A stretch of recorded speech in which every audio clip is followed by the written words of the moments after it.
Hello friends, இன்றைக்கி நம்ம பார்க்க போகிறது ஜாப்பனீஸ் அனிமி சீரிஸான to your eternity season 1 episode 6 தான் இன்னைக்குள்ள வீடியோவில் பார்க்க போகிறோம். உங்களுக்கு இந்த வீடியோ பிடிச்சிருந்தது அப்படின்னா லைக் பண்ணிட்டு அப்படி மறக்காம நம்ம சேனலை சப்ஸ்கிரைப் பண்ணிருங்க. இவ்வளோ நாள் நீங்கள் பார்த்துட்டு இருந்த அந்த ஸ்டோரி லைனுக்கும் இதுக்கப்புறம் வரப்போகிற கதைக்கும் ரொம்பவே டிஃப்ரென்ஸ் இருக்கும். இதுக்கப்புறம் ஸ்டோரி லைன் சும்மா வேற லெவலில் சூப்பராக வேற மாதிரி போக ஆரம்பிக்கும். சரி வாங்க நம்ம வளவலான்னு பேசிட்டு இருக்காம இன்னைக்குள்ள கதைக்குள்ளே போக ஆரம்பிக்கலாம். இன்னைக்கு நம்ம பார்க்க போகிறது to your eternity season 1 episode 6. அவங்க எல்லாரும் யானுமே பிரிசன்ல இருந்து தப்பிச்சிட்டாங்க. ஆனா எதிர்பாராத விதமா மார்ச் அதுல இறந்து போயிட்டா. ஃபூஷி 2வது தடவையா தான் கண்ணு முன்னாடியே ஒரு மனுஷன் இறந்து போகிறத பாக்குறான். அவனோட சிமுலேஷன் அதனாலேயே இம்ப்ரூவ் ஆகி அவனுக்கு ஹியூமன் எமோஷன்ஸ் வந்துச்சு. அவன் அந்த நீனனா வில்லேஜ்ல இருந்து வந்து அவனோட பயணத்தை தொடங்க ஆரம்பிச்சான். மோஸ்ட்லி அவன் அந்த உல்ஃபாவே தான் இருப்பான். அந்த பியரா மாறுறதுல அவனுக்கு விருப்பம் இல்லை, ஏன்னா அது ரொம்பவோ பெயின்ஃபுல்லா இருந்துச்சு. சில காரணங்களுக்காக அப்பப்போ அவன் அந்த பையனோட உருவத்துக்கு மாறுவான். அவனுக்கு பசிக்கும் போது அந்த மார்ச்சோட உருவத்துக்கு மாறுவான். அந்த உருவத்துல அவனுக்கு மறையற ரொம்பவோ ஈஸியா இருந்துச்சு. அப்பதான் ஃபூஷி தனக்கு பழக்கப்பட்ட ஒரு ஸ்மெல் பக்கத்துல இருக்கிறத பார்த்தான் அப்படின்னு சொல்லி அந்த பேக்ரவுண்ட் வாய்ஸ்ல ஒரு ஆள் கதை சொல்றாரு. மார்ச், நீ இன்னும் உயிரோட தான் இருக்கியா? நான் 3 நாளா எவ்வளவு கஷ்டப்பட்டு இருக்கேன்னு தெரியுமா? எனக்கு சாப்பாடே கிடைக்கல. ஆமா, எப்பவும் உன் கூட ஒரு பொண்ணு இருப்பாளே பரோனா, அவளை எங்க காணோம்? அப்புறம் அந்த ஃபூஷி மான்ஸ்டர் அதை எங்க காணோம் அப்படின்னு சொல்லி அவ கேட்கறா. அந்த பையனோட உருவத்துக்கு மாறி நம்ம மார்ச் இறந்து போன அந்த ரத்தக்கரையை நம்ம ஹீரோ பார்த்துட்டு இருக்கான். அட பாவி, அப்ப இவ்வளோ நேரம் நான் வாங்கிட்டு தான் பேசிட்டு இருக்கேனா? இப்பதான் புரியுது நீ ஏன் பதிலே சொல்லலன்னு அப்படின்னு அந்த பாட்டி பேசிட்டு இருக்கவும் நம்ம ஹீரோ அவன் பாட்டு போறான். டேய் நில்றா, நானும் உன் கூட வரேன். உனக்கு மனசாட்சி இருக்கா? ஒரு வயசான லேடி அப்படியே விட்டுட்டு போறியே. உனக்கு பேச வர தெரியாது. உன் மரமண்டைக்குள்ள என்னதான் ஓடுதுன்னு எனக்கு தெரியல. நீ நினைக்கிறதெல்லாம் எனக்கு கேட்டா நல்லா இருக்கும். நீ எதுக்காக மார்ச்சோட உருவத்துக்கு மாறின? மான்ஸ்டர்ஸ்க்கோ ஒரு வேளை ஃபீலிங்ஸ்லாம் இருக்குமோ? எனக்கு தண்ணி வேணும், தாகமா இருக்கு, தலை சுத்துது அப்படின்னு சொல்லிட்டு அந்த பாட்டிக்கு ரொம்பவோ தலை சுத்துது. நம்ம ஹீரோ அவன் பாட்டு போயிட்டு இருக்கான். எனக்கு ரொம்பவோ பசிக்குது, ஹை சாப்பாடு அப்படின்னு சொல்லிட்டு நம்ம ஹீரோவோட காலை போய் கடிக்கிறா. அவளோட அந்த பொக்க வாய வச்சு அவளால கடிக்க முடியல. நீ ஒரு இம்மார்டல் தானே, உனக்கு தான் புது கால் விழுந்துரும்ல, எனக்கு கொஞ்சோண்டு சாப்பிட்றதுக்கு உன்னோட காலத்தா கொண்டாங்க அப்படின்னு சொல்லிட்டு நம்ம ஹீரோவா அவ பிடிக்க பாக்குறா. அவன் மார்ச்சா மாதிரி மரத்துல ஏறி பழத்தை உட்காந்து சாப்பிட்டுட்டு இருக்கான். 3 நாளா நான் சாப்பிடல, ரொம்பவோ பசிக்குது, அந்த பழத்தையாச்சுதா அப்படின்னு சொல்லி அவ கேட்கறா. இவன் தின்னுட்டு மிச்சமதிய போடுறான். ஒரே ஒரு பழத்தை மட்டும் பறிச்சு தூக்கி போட்டு அவன் பாட்டு சாப்பிட்டுட்டு இருக்கான். அவ ஒரு நாய்க்குட்டி மாதிரி அதை போய் சாப்பிட்டுட்டு இருக்கா. மார்ச் ஃபர்ஸ்ட் நம்ம ஹீரோக்கு என்ன பண்ணாலோ அதை இப்ப நம்ம ஹீரோ அந்த பாட்டிக்கு பண்ணிட்டு இருக்கான். அவன் நல்லா அந்த பழத்தை சாப்பிட்டுட்டு இருக்கவும் நம்ம ஹீரோ இப்போ அந்த மரத்துல இருந்து இறங்கி வந்து தேங்க்யூ ஃபார் தி ஃபுட் அப்படின்னு சொல்லவும், ஓ கண்டிப்பா உனக்கு ரொம்பவோ தேங்க்ஸ் அப்படின்னு சொல்லிட்டு அவ பாராட்டுறா. ஹே ஃபூஷி, இதுக்கு பேர் தான் மேப். இதை நான் எடுத்து வரைஞ்சு வச்சுக்கிட்டேன். இங்கேருந்து என்னோட ஹோம் டவுனுக்கு போகிறதுக்கு பல கடலை தாண்டி போக வேண்டியது இருக்கு அப்படின்னு சொல்லி அவள் வரைஞ்சிட்டு இருக்கா. அவள் வரைகிறதையும் நம்ம ஹீரோ பார்த்துட்டு இருக்கான். என்னாச்சு ஃபூஷி அப்படின்னு சொல்லி கேட்டுட்டு அவள் வரைஞ்சிக்கிட்டே இருக்கா. நம்ம ஹீரோ இதுக்கு முன்னாடி யாரும் எழுதி பார்த்ததே இல்லை அப்படிங்கிறதுனால அவகிட்ட இருந்து அந்த குச்சியை பிடிங்கி கட்டம் வட்டம் அப்படின்னு சொல்லிட்டு அவன் பாட்டு வரைஞ்சிட்டு இருக்கான். ஃபூ, இதை இப்படி தான் எழுதணும் அப்படின்னு சொல்லி அவள் எழுதி காட்டவும் நம்ம ஹீரோ அதே மாதிரியே எழுதி காட்டுறான். பர்ஃபெக்டா எழுதியிருக்க.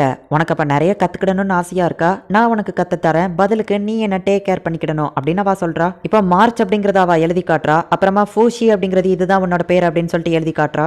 அப்புறமா இதுதான் என்னோட பேரு பியூரான். அப்புறமா இதோ இதுக்கு பேர் தான் ட்ரீ, இதுக்கு பேர் தான் ஃப்ளவர்ஸ், இதுக்கு பேர் தான் பேர்ட், மேல இருக்கிறதுக்கு பேர் தான் ஸ்கை அப்படின்னு அவனுக்கு சொல்லி கொடுத்துட்டு தண்ணி எடுத்து குடிச்சிட்டு இது ரொம்பவோ டேஸ்டா இருக்கு அப்படின்னு சொல்லி அவ சொல்றா. நம்ம ஹீரோவா அதே மாதிரி தண்ணி எடுத்து குடிச்சிட்டு டேஸ்டி அப்படின்னு சொல்றான். ரிவர், அப்புறம் இதுக்கு பேரு ஃபிஷ், அதுக்கு பேரு ஃபயர் அப்படின்னு சொல்லிட்டு ஒவ்வொன்றா நம்ம ஹீரோக்கவா கத்து கொடுக்குறா. சாப்பிட்டுட்டு தேங்க்யூ ஃபார் தி ஃபுட் அப்படின்னு சொல்லவும், நீ சொல்றது கரெக்ட் தான், பட் ஆனா இந்த டைத்துல இப்படி சொல்லக்கூடாது அப்படின்னு சொல்லிட்டு அவ அதை சாப்பிட்டுட்டு யமி அப்படின்னு சொல்றா. உடனே நம்ம ஹீரோவோ யமி யமி யமி அப்படின்னு சொல்லிக்கிட்டே சாப்பிட்றான். அப்படியே அந்த பாட்டி நம்ம ஹீரோக்கு சின்ன குழந்தைங்களுக்கு சொல்லி கொடுக்குற மாதிரி எல்லா விஷயங்களையும் கற்றுக் கொடுக்குறா. நம்ம ஹீரோவா அந்த பாட்டி பியூரான் கூடயே டிராவல் பண்றா. அவ்வளோ நிறைய விஷயங்களை நம்ம ஹீரோக்கு இப்போ கற்றுக் கொடுத்துருதா. அது என்ன அப்படின்னு நம்ம ஹீரோ கேட்குவா. அதுக்கு பேர் போட் அப்படின்னு அவ சொல்றா.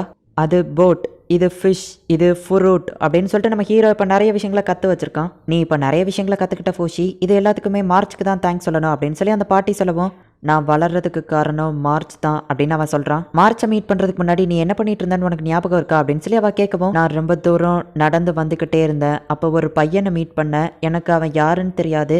அவனோட ஷேப், சவுண்ட் இதெல்லாம் தான் எனக்கு ஞாபகம் இருக்கு. அப்புறம் அந்த பையனா மாறிட்டேன் அப்படின்னு அவன் சொல்றான். ஹே ஃபூஷி, அதோ அந்த எரிஞ்சிட்டு இருக்கு பத்தியா, அங்க யானைமை மக்கள் எப்பவுமே சண்டை போட்டுக்கிட்டே இருப்பாங்க. நம்ம இப்போ டாக்குனாக்கா அப்படிங்கிற ஒரு இடத்துக்கு போய்கிட்டு இருக்கோம். என்னோட லவ்வரை நம்ம அங்க போய் ஃபர்ஸ்ட் மீட் பண்ணுவோம். அவன் ரொம்பவோ புத்திசாலி, அவனுக்கு உன்னை பத்தி ஏதாச்சும் தெரிய வாய்ப்பு இருக்கு அப்படின்னு சொல்லிட்டு இப்போ அவங்க 2 பேருமே அங்க தூங்கிட்டு இருக்காங்க. எதிர்பாராத ஒரு விருந்தாளி என்னோட இடத்துக்குள்ள நுழைஞ்சான் அப்படின்னு அந்த பேக்ரவுண்ட் வாய்ஸ் கேக்கு. நம்ம ஹீரோவை பார்த்தா அது குத்திடுது. நம்ம ஹீரோ உடம்புக்குள்ள அந்த வேர் அப்படியே போய் கழுத்து வழியா வந்து மொத்தமா பெருசா வருது. அதோட ஃபிளஷே ரொம்ப டிஃபரன்ஸா இருக்குது. அது அந்த பையனோட உருவத்தை எடுத்துக்கிச்சு அப்படின்னு அந்த பேக்ரவுண்ட் வாய்ஸ் கேக்குது. ஹேய் ஃபோஷி, என்னாச்சு அப்படின்னு சொல்லி அந்த பாட்டி கேட்குறா. மரம் உருவத்துல அந்த பையனோட உருவத்துல ஏதோ ஒன்று நிக்குது. நம்ம ஹீரோக்கு அந்த பையனை இப்ப சுத்தமா ஞாபகமே இல்லை. யாருடா நீ பார்க்க ஃபூஷி மாதிரியே இருக்க அப்படின்னு அந்த பாட்டி கேட்குறா. டைம் அப்படியே ஃப்ரீஸ் ஆயிடுது. இப்போ அந்த உலகத்துல எதுவுமே மூவ் ஆகல. அப்போ மண்ணுக்குள்ள இருந்து திடீர்னு அந்த பேக்ரவுண்ட் வாய்ஸ்ல பேசிட்டு இருக்கிற அந்த ஆள் வெளியே வந்து, நீ அசையலைன்னாலும் நான் பேசுறது உனக்கு கேட்க போஷி. உன்னோட ஒரு பீஸை அது உன்கிட்ட இருந்து எடுத்துருச்சு. அந்த பையனோட உருவத்தை அது உன்கிட்ட இருந்து எடுத்துருச்சு. அந்த பையனை பத்தி இப்போ உனக்கு எந்த ஒரு ஞாபகமும் இருக்காது.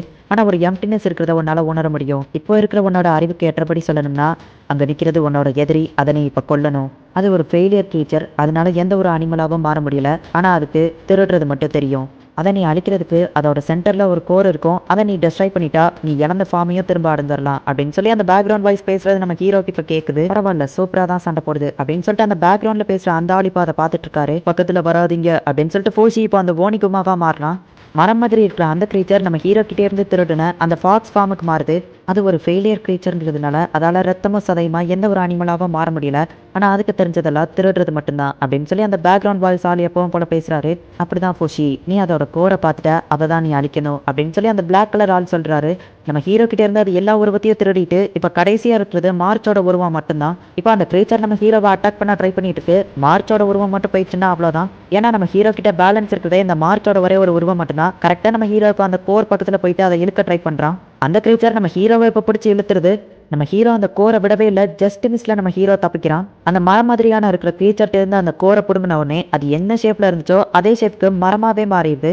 ஒரு வழியா நம்ம ஹீரோ ஜெயிச்சிட்டோம் அப்படின்னு சொல்லிட்டு அந்த கோரை அப்படியே ஒரு மாதிரி நசுக்கிறான். உடனே நம்ம ஹீரோக்கு அவ இறந்த பழைய எல்லா மெமரிஸும் திரும்ப வர ஆரம்பிக்குது.